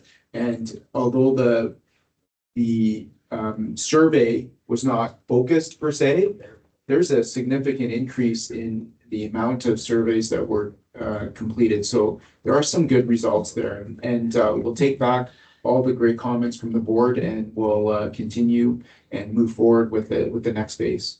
Thank you, Chief. Any other questions? Just one quick follow-up. Yeah, go ahead. Yeah, so I'll just make a comment now, and I, you know, just as I'm sitting here with two sick kids at home, I'm not jumping in on every item, but I'm not watching hockey. They're watching Ninjago, so don't worry about that. I really appreciate both your previous presentation on the metrics, this one, and I know the one that's coming forward, and I'll just speak once on this. Like, I am like very satisfied and happy with the work that's being done. I think it's an incredible transformation, and I know we're at a midpoint kind of in the process, but you know, the results, as you just said, Chief, like really speak for themselves, right? I always say budgets are investments, and I think, you know, a really strategic and smart investment has been made here that is paying significant dividends for Londoners from a public safety perspective, let alone all the engagement that you're doing now and the way the service is transforming in other ways. So, you know, I wanted to ask that question just because I think that, you know, there's always, you know, more communication that can be done, but don't take that at all as in any way as me not being completely satisfied and very appreciative of the direction this is going. I also appreciate the incredible transparency on the metrics being done with both the previous report, this report, and the next one, because I think that's really important for the public to know, and it allows them to see what these sorts of investments are being spent on, so that they can determine whether they're getting value for it, which, you know, in my opinion, I think they're getting incredible value for the dollars that have been invested in this service. So I just wanted to add that commentary, and I appreciate you answering my questions today. Thank you, Member Morgan. Members, any other comments, concerns, questions? Seeing none, we'll move on to item 3.4, the Nurse Police Response Team Report, 2602 EA04. And on the floor, back over to you. Thank you, sir. Okay, so our nurse police response teams were launched in July of 2025, starting on only Fridays and Saturdays initially. They provide service to downtown, midtown, and Old East Village from 11 a.m. to 11 p.m. It has been 7 days a week though since mid-August. In the 6 months from July to January, nurse police response teams attended 455 calls for service, 69% of which were member-generated calls, so that being proactive work. 19% of our total calls were as a result of 911 calls, 11% from the direct foot patrol phone, and 1% came from police switchboard or the non-emergency line.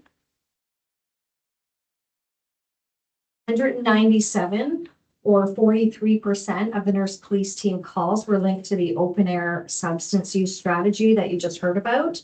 Of the 455 total calls, 25% or 115 were coded as medical assists, and the majority of people, 89%, accepted the assistance. Wound care is the most common medical assistance provided at 65% of all calls, with 99% accepting the care that they're offered. 17 calls were classified as an assist public with a 94% acceptance of referral. I would like to add, and we just spoke about this, that although we don't have the numbers on this, our nurses are seeing a reduction in the request for services during the cold winter months. They're just not seeing people out there with exposed wounds or injuries like they did in the warmer months. But I expect that this will likely change as with the warmer weather upon us, hopefully. In summary, citizens, community partners, and business owners, they regularly express support and appreciation in seeing the nurses paired frontline with police officers, describing it as a good idea and a positive presence in the core area. I'm going to share some feedback directly from Alana. She's one of the nurses that's involved in the NPRT, If you remember, Alana gave the presentation to you at the October board meeting. She is very passionate about this work as well. Alana states that there have been numerous success stories shared throughout her monthly meetings, which have been so wonderful to hear. She states that there is one recent client encounter that stands out to me. During NPRT patrol one day, I was approached by staff at the ARC regarding a client who had a foreign body embedded into their finger. Unfortunately, this individual had negative previous experiences seeking healthcare, so did not want to go to the hospital.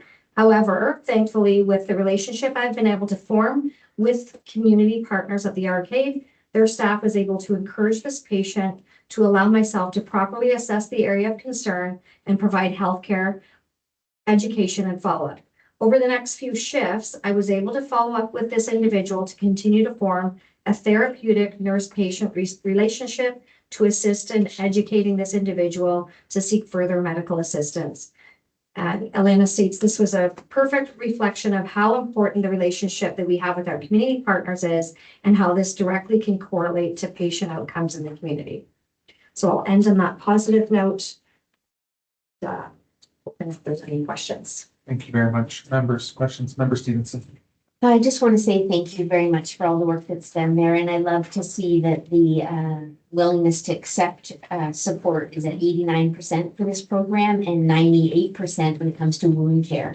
So, you know, it's there's a lot of very tragic needs out there on our street, and to know that this is able to support people in a way that is working for them, and it helps everybody in our society when we know that people are getting the help that they need. I sit as a member of the Middlesex London Paramedic Service, and we just received a report this week on the level and severity of the wounds, gangrene, infection, and frostbite that they were seeing at the warming center. So it's disturbing, the level of infections and medical needs that are out there. And we see it on social media. Unfortunately, people show the pictures of people in really concerning conditions. So thanks to LHSC and to LPS for doing what we can. Do you need a motion?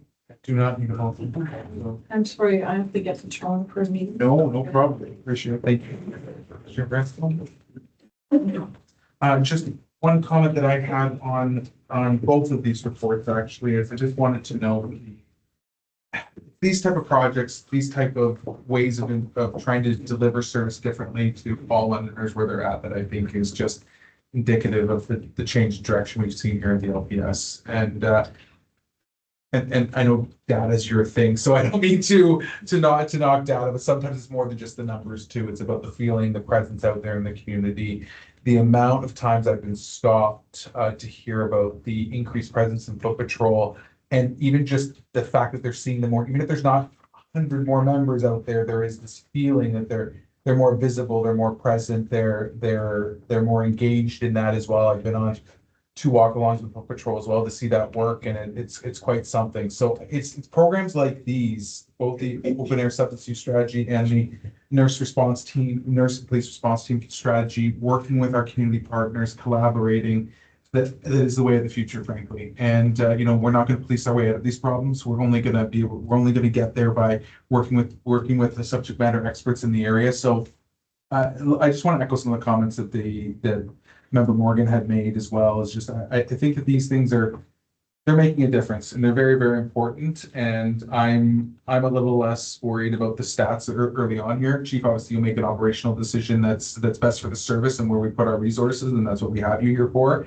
But I will say that the community feedback on both these programs has been overwhelming, and for people to actually go out of their way to stop a board member and to tell them that it's cutting through. It's doing policing differently, and it's another tool in the toolbox, so to speak. So I just wanted to thank our civilian professionals, police professionals, our sworn officers as well for the work that they're doing, and as well as our partners, including LHSC and the registered nurses out on the street also.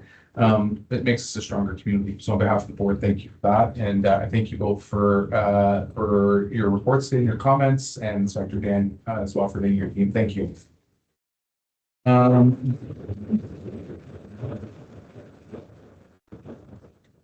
we will move on to item number 4 on the open agenda, under corporate services, the collection of identifying information, report 2602 CS01, and it's being provided as part of the legislative obligation under the Community Safety and Policing Act and its regulations for the chief to provide information in relation to attempted collections of identifying information as defined in the Act. And Deputy McSween, over to you. Thank you, through you, Chair. As noted, this report is an annual report that we must provide with the CFPA in accordance with Ontario Regulation 400 slash 2023. It involves anytime our officers engage in regulated interactions, we are required to make an entry into the London Police Services Record Management System.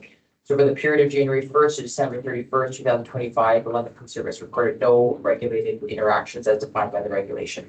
That's why our report is subject to any questions of the board. Members, any questions? Seeing none, I have the following motion. I'll look for a mover and a seconder.